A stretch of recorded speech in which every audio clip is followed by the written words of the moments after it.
Et retournement tous les épisodes, ça ne se repose pas. C'est un petit peu de la merde cette intro. Ouais, ça puis peut-être un truc qui rend cette série un peu épuisante, je crois. C'est le fait que ça ne peut pas se poser vraiment longtemps sur un épisode. Il faut toujours qu'il y ait des grands changements importants et oui, je sais que c'est pas anodin de faire ça pour une série assez courte. On a envie de raconter quelque chose d'assez dense sur un nombre d'épisodes relativement restreint, 38 seulement, mais je sais pas, je pense que ce qui fait la force des grandes séries, c'est quand on sait poser une ambiance, poser de temps en temps des moments, des situations, là c'est fou, quoi, depuis pas mal d'épisodes. C'est peut-être un petit peu ça qui fait que je me suis un peu perdu à partir de la saison 3. Peut-être ça, peut-être que je ressentais de moins en moins que ça avait envie de se poser de temps en temps. Et ouais, c'est pas mauvais du tout. C'est quand même bien fait, hein. Je dis pas une seule seconde que c'est mal fait. Je vais voir deux, trois petits soucis, mais globalement, c'est quand même très intéressant et totalement logique dans le déroulé. Qu'est-ce qu'on va faire pour l'instant? J'ai chaque fois 50 trucs qui se passent en même temps. Je sais jamais quoi faire, dans quel ordre. Ouais, Eleanor et Rogers. Eleanor et Rogers discute un petit peu de ce qui s'est passé avec cette histoire de manque de moyens. Et elle a une idée, utiliser son grand-père, qui est encore en vie, donc ouais, il a su rester un petit moment dans le monde des vivants, celui-là, puisque en règle générale, on mourait beaucoup plus jeune à l'époque. Et son grand-père, ça reste quelqu'un de bien situé, qui a une bonne fortune, mais qui a du mal avec la réputation de son fils, et donc de sa petite fille, puisqu'elle a un peu perduré cette réputation. Et il y aurait moyen qu'elle utilise son influence et qu'il les soutienne, seulement ça va être difficile avec leur passé. Mais maintenant qu'elle est avec quelqu'un qui fait partie de la classe bourgeoise britannique, il y a des chances pour qu'il puisse les aider. C'est pour ça qu'elle considère que c'est une option vraiment viable à suivre. Et ils se disent, ok, ce serait cool de faire ça, seulement manque de veine. C'est à ce moment précis, j'ai même fait un jeu de mots sans le vouloir, tiens, que Teach fait son blocus sur l'île en ayant entreposé durant la nuit les cadavres d'une partie des soldats qu'il a capturés, pas tous, donc ouais, j'avais mal compris ça dans l'épisode précédent. Mais en toute sincérité, je vais en parler tout de suite, ça c'est le truc que je trouve ultra grossier dans votre façon de mettre ça en scène, c'est que ok, ça semble insinuer que vous n'aviez pas tué assez de gars lorsqu'ils ont fait un abordage sur votre pont, quoi. Il fallait que vous en tuiez un petit peu plus pour en montrer davantage. Apparemment. C'est ce qui semble donc impliquer qu'ils se sont pas battus grandement bec et ongles et qu'ils se sont juste fait capturer sans essayer grandement plus. Pour la plupart.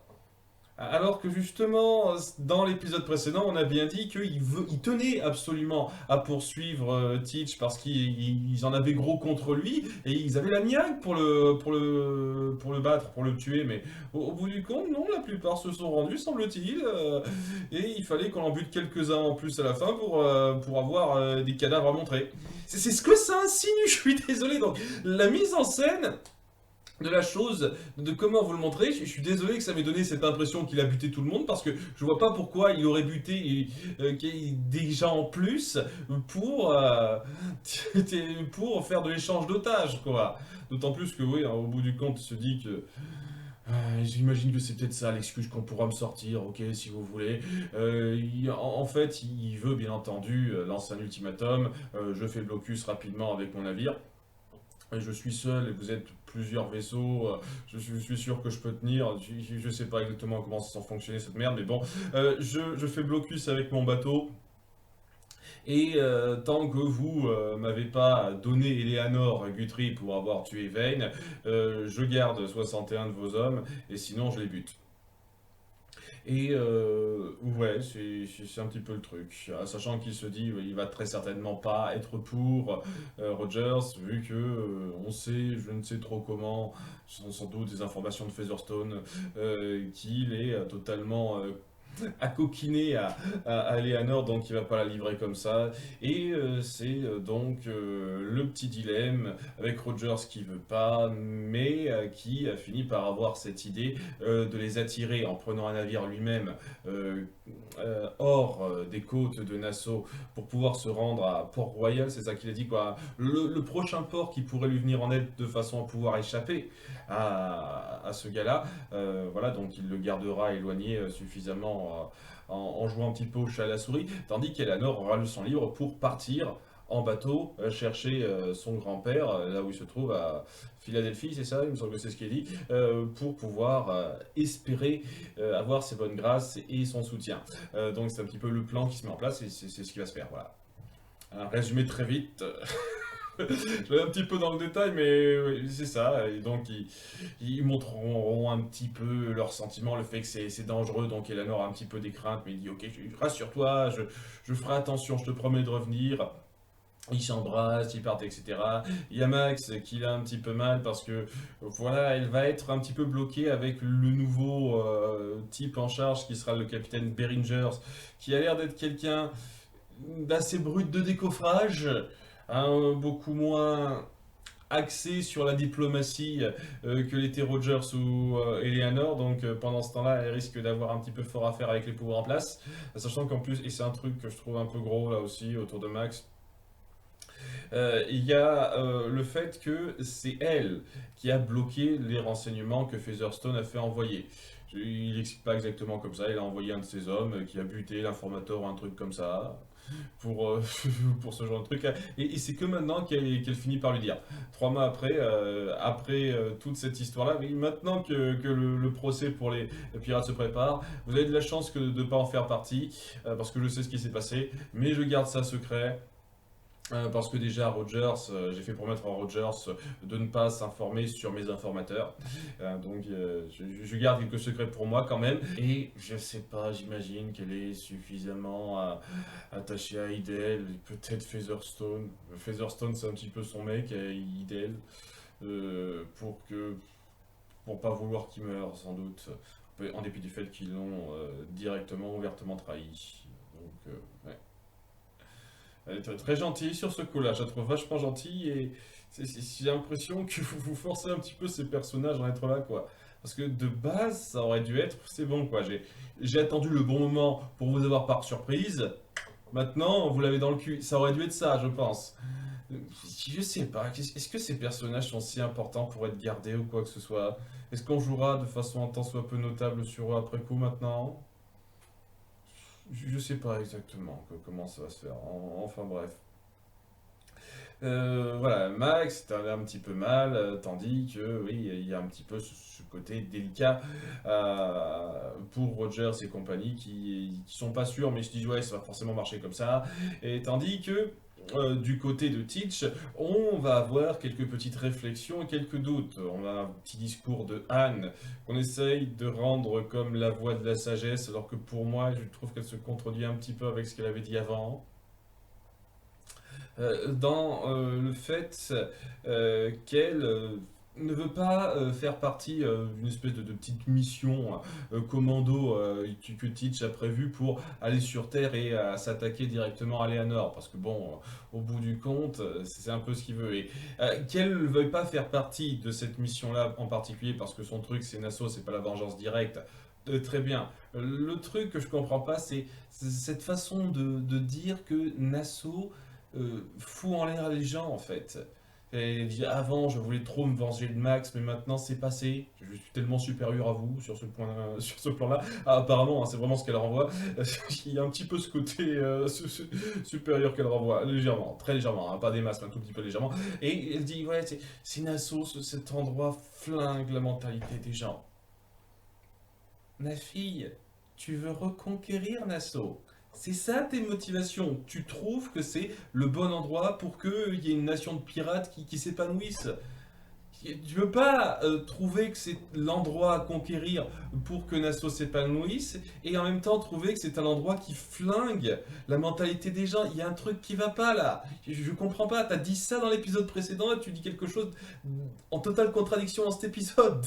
Donc ouais, c'est censé être ce discours plus qu'elle l'a dit à Rackham dans l'épisode précédent qui convainc un petit peu celui-ci à venir parler à Teach de leur lien avec Vayne et du fait que si ça se trouve, elle a raison. Si ça se trouve, vouloir se venger tout simplement, c'est pas la meilleure voie et que peut-être vouloir œuvrer pour quelque chose de plus grand sans penser à la vengeance simple parce que Vayne n'était pas quelqu'un de très profond et de porté dans le sentimentalisme. Peut-être que ce qu'il voudrait, c'est surtout qu'on se fixe sur l'objectif qu'on veut atteindre. Et alors, autant pour Jack, je peux très bien comprendre que ça marche, autant pour Barbe Noire, ça n'a aucun sens pour moi. Une fois de plus, je suis désolé. Il y a un très bon dialogue entre eux où ils parlent de leur passé avec Vayne et une fois de plus c'est un truc que je ne saluerai jamais assez. Le travail sur le texte et la traduction parce que voilà je regarde la VF est excellent et on sent un naturel et une vraie recherche dans les dialogues qui rendent ça assez vivant et complexe dans les dialogues. Et mais le truc c'est que euh, Barbe Noire en a rien eu à foutre de Nassau depuis des lustres. Lorsque Vayne, dans la saison précédente, dans l'épisode 6 de la saison précédente, s'est porté pour participer à la reprise de Nassau, il s'est dit casse-toi, je ne suis pas porté par cet objectif-là, tant pis. Mais maintenant, il est pour. Tout simplement parce que voilà, il représentait tellement pour lui qu'il veut reprendre son objectif totalement. Alors que bon, de leur vivant, il avait quand même suffisamment de fierté pour ne pas se ranger au désir de cet homme, même s'il avait une affection filiale pour lui. Mais maintenant qu'il est mort, j'imagine qu'il a plus. Mais justement, ça va pas un peu à l'encontre du fait qu'il ne faut pas se laisser porter par le sentimentalisme. Ça n'a jamais été son objectif de reprendre Nassau en fait. De virer Nassau des mains du gouverneur ou quoi que ce soit, il s'en foutait royalement au bout du compte. Nassau c'était de l'histoire ancienne pour lui. Donc si il est plus porté par sa vengeance envers Eleanor, il en a plus rien à foutre de Nassau. Son truc, ça aurait même pas dû être on va poursuivre Rogers, puisque c'est un petit peu ça le dilemme qu'il aurait proposé. Il voit que Rogers s'apprête à partir, est-ce qu'on le suit ou pas? Ou est-ce qu'on le laisse partir pour s'attaquer à Eleanor? Non, non, non, son truc, ça devrait être ok, si c'est pas ça qui me porte, si je n'ai pas à le venger stupidement, sentimentalement, au bout du compte, j'ai juste à me barrer. Parce que si ça n'a jamais été son objectif. Si. Je suis désolé, vous avez jamais renvoyé que son objectif c'était de reprendre Nassau, quoi. Il s'en foutait de ça. Donc j'ai du mal, je vous cache pas que j'ai un petit peu de mal là. Hein. C'est pour éviter, j'ai l'impression, de mettre un conflit entre lui et Jack et Anne. Parce que oui, Jack et Anne voudraient s'attaquer au gouverneur. C'est logique, mais pas lui, quoi, dans la logique que Jack a instaurée. J'imagine que ça aurait fait trop de couches, de réflexion dans cette partie-là. Je ne sais pas. Je ne sais pas. Mais enfin bon, voilà, il décide de faire comme Rogers avait prévu et de le poursuivre. Et donc c'est le suspense, est-ce qu'il va réussir à échapper à Teach? Est-ce que Eleanor va réussir à convaincre son grand-père, tout ça, tout ça? Et est-ce que les Espagnols vont avoir un rôle un tant soit peu notable au bout du compte dans cette histoire? Et quand est-ce que ça va se regrouper sur l'île au trésor? Parce que plus ça va, plus j'ai l'impression que ça s'éloigne d'une quelconque possibilité que ça arrive là, mais une fois de plus, il reste en 8 épisodes, donc ok, beaucoup de questions, beaucoup de questions. Et ouais, donc cette partie-là, c'est fait. Du côté de Flint et compagnie, et ils ont décidé, suite un petit peu au point sur la table de Maddie, de s'attaquer à la fameuse plantation dont Billy a parlé. En disant bien à Flint, Maddie, que c'était pas très avisé de sa part de mettre en rogne la personne qui dirige les gens sur cette île au bout du compte. Les gens reposent sur Billy et pas vraiment sur Flint. Donc oui, c'était assez pauvrement pensé de sa part. Sachant qu'ils ont un peu de chance que le jugement prenne un certain temps, parce que en toute sincérité, Moi, je serais à la place des juges de Rogers, des gens qui organiseraient le jugement des 121 pirates capturés. Je ferais un jugement groupé, pas un jugement un par un. Sincèrement. Ou alors vraiment, c'est des trucs rapides, mais sinon, ce serait un jugement groupé. C'est parce que vous êtes en situation de guerre, quoi. Vous savez que Flint et compagnie sont pas tous morts, il reste des choses à gérer, Teach et Barret, tout ça, tout ça. Mais vous y allez au cas par cas et vous faites durer ça plusieurs jours, apparemment.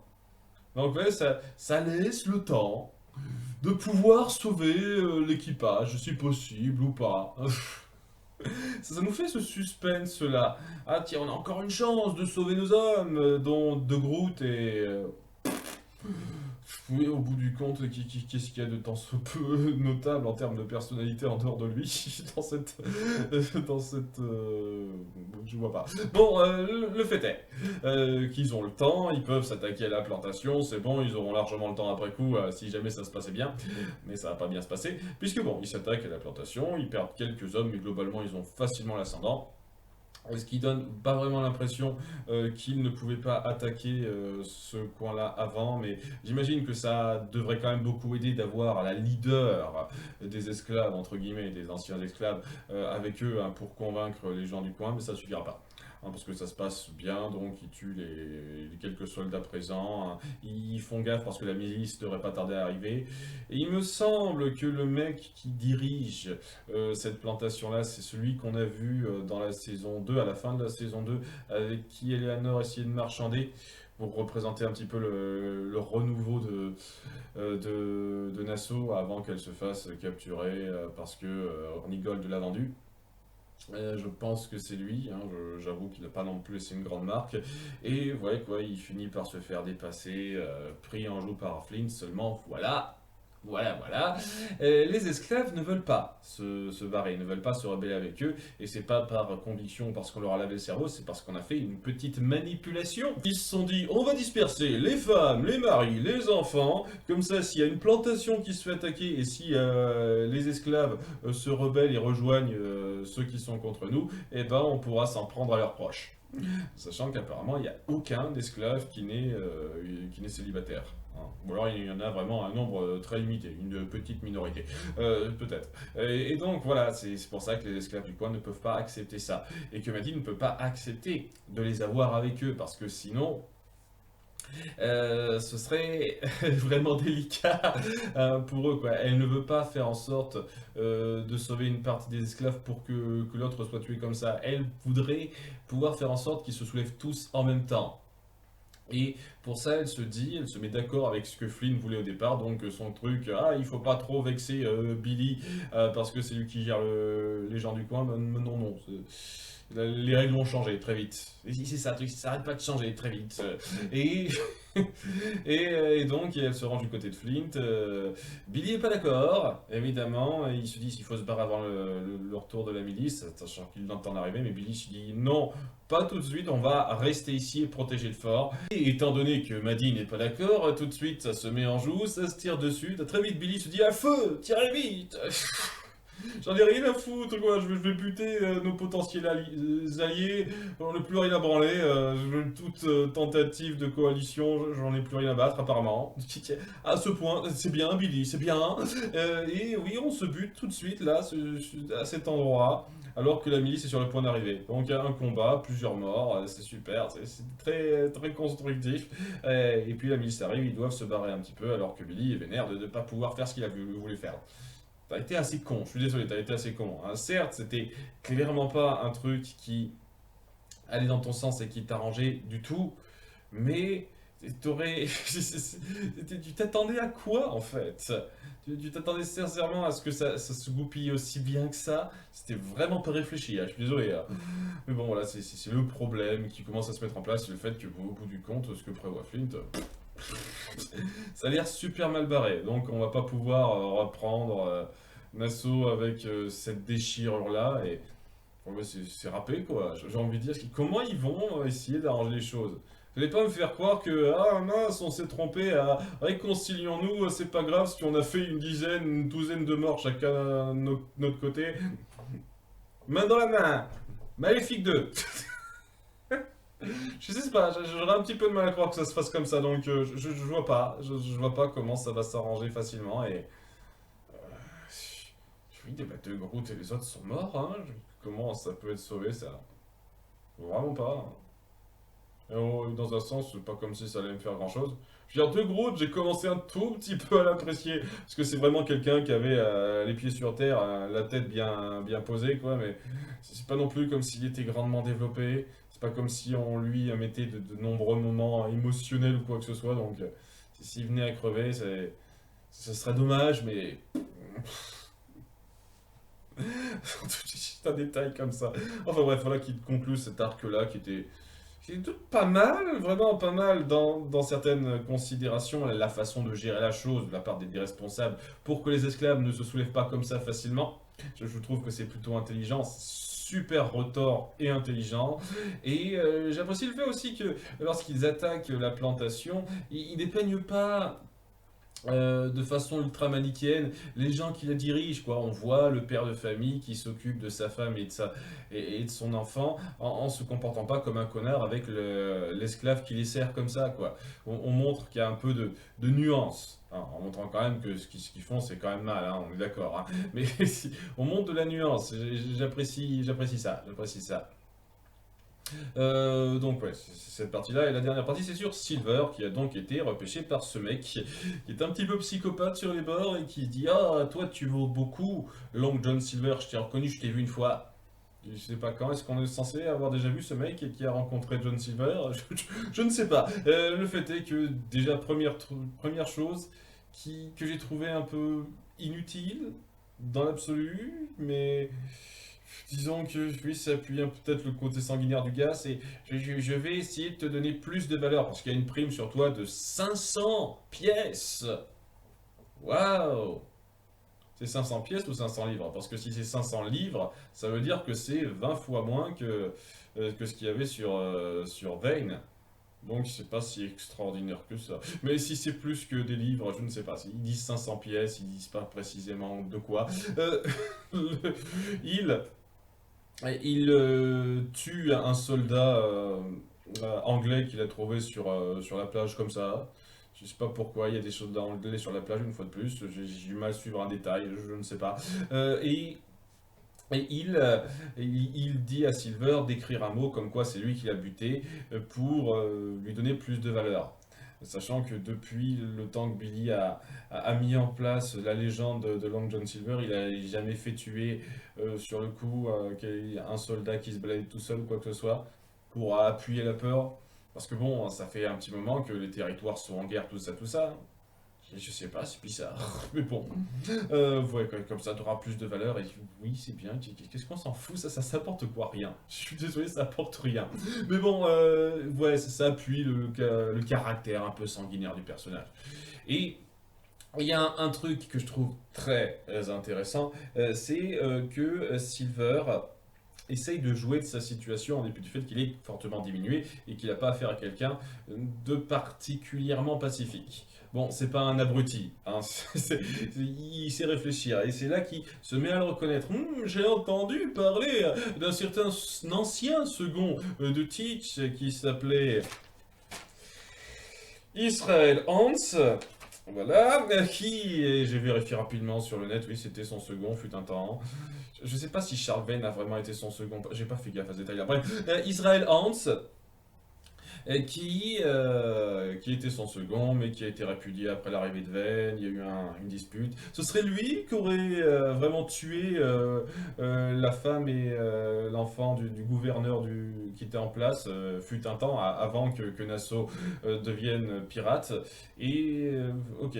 Il a finalement compris ça et surtout, il sait très bien le caresser, pas forcément dans le bon sens du poil, mais de bien le manipuler par rapport à son ressentiment. Il sait un peu jauger le ressentiment qu'il peut avoir envers Teach par rapport à ce qui s'est passé, hein, étant donné qu'il a été remplacé, et et ses désirs. Donc tout de suite, il lui fait comprendre qu'il a une considération supérieure et que même si il n'est réellement personne de particulier, il porte une légende extraordinaire et qu'il pourrait faire en sorte de lui rapporter beaucoup plus. Voilà, parle avec lui pour s'en sortir au mieux. Et j'avoue que c'était, je pense, le meilleur échange de cet épisode, quoi. Ce moment où il arrive, en dépit du fait d'être dans une très mauvaise situation, à euh, prendre un petit peu à son avantage ce personnage qu'il maintient en dépit du fait que c'est pas quelqu'un de facile à prendre en main, quoi. C'est très intéressant, c'est très intéressant.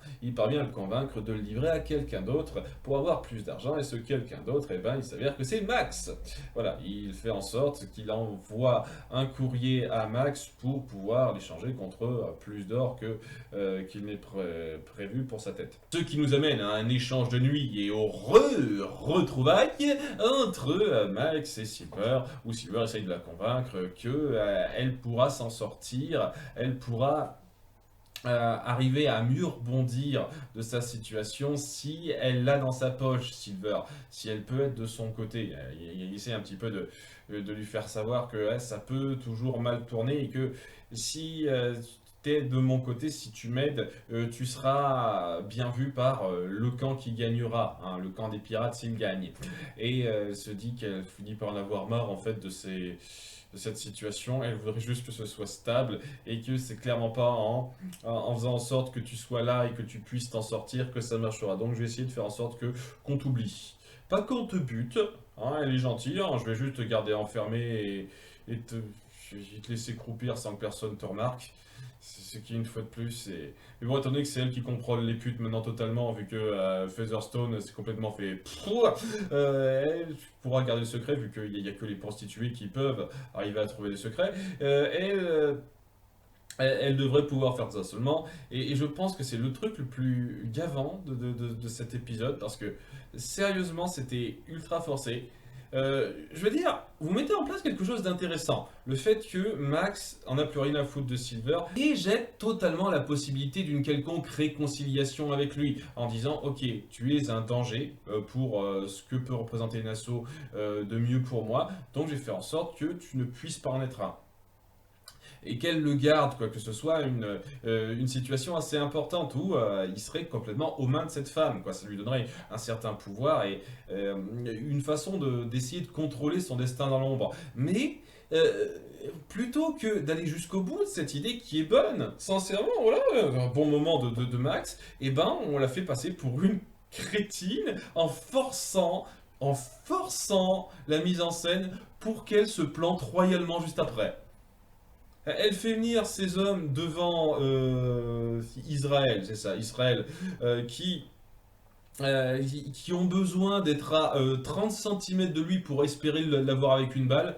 Je sais que les pistolets pour l'époque n'étaient pas géniaux, hein, c'est pour ça que lorsque Flint a tiré de loin sur Teach à un moment donné, ça lui a pas fait grand chose, mais vous avez besoin de vous mettre vraiment à portée de bras du gars pour le buter. Je suis désolé, même de nuit, c'est du foutage de gueule, quoi. Et vous voyez, quoi, il s'approche de lui stupidement, de façon pas du tout suspecte, pour essayer de le buter. Et donc, bien entendu, ils se font avoir.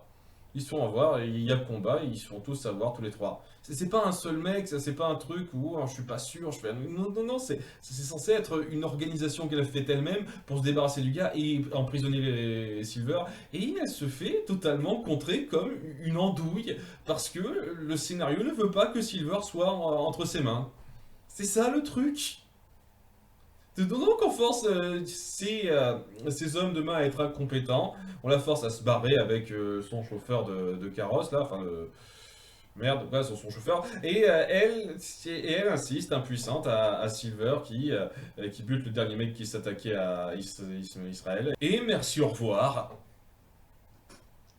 You suck! J'en ai rien à foutre de ce que représente Israël Hans, quoi. C'est quoi cette merde? C'est quoi cette merde? Limite, si vous vouliez pas le buter parce que c'est pas raccord avec l'histoire, parce qu'une fois de plus, ça essaye d'être raccord avec l'histoire avec un grand H.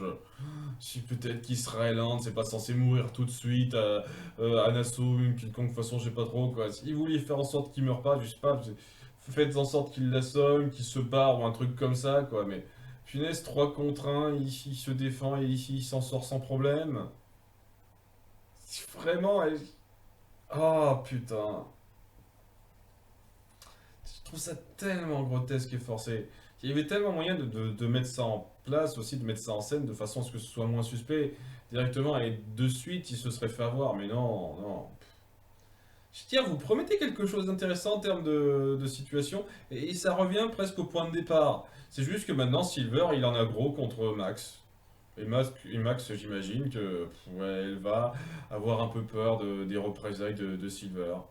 Hein, j'imagine qu'il va y avoir une scène comme ça où il se vengera d'elle. Je pense que ce serait plus fort, justement, une scène où il se vengerait d'elle, alors qu'elle l'a emprisonné pendant un certain temps. Ça aurait été quelque chose, ça, mais non, non. Je sais pas, je trouve que vous avez gâché un potentiel pas mal autour de Max et Silver, là, mais bien, quoi. Et c'est un peu saoulant, je vous cache pas que c'est un peu saoulant. En tout cas, oui, c'était quand même bien. Hein. Il y a pas mal de moments de dialogue. Et une fois de plus, très important, les dialogues sont superbes.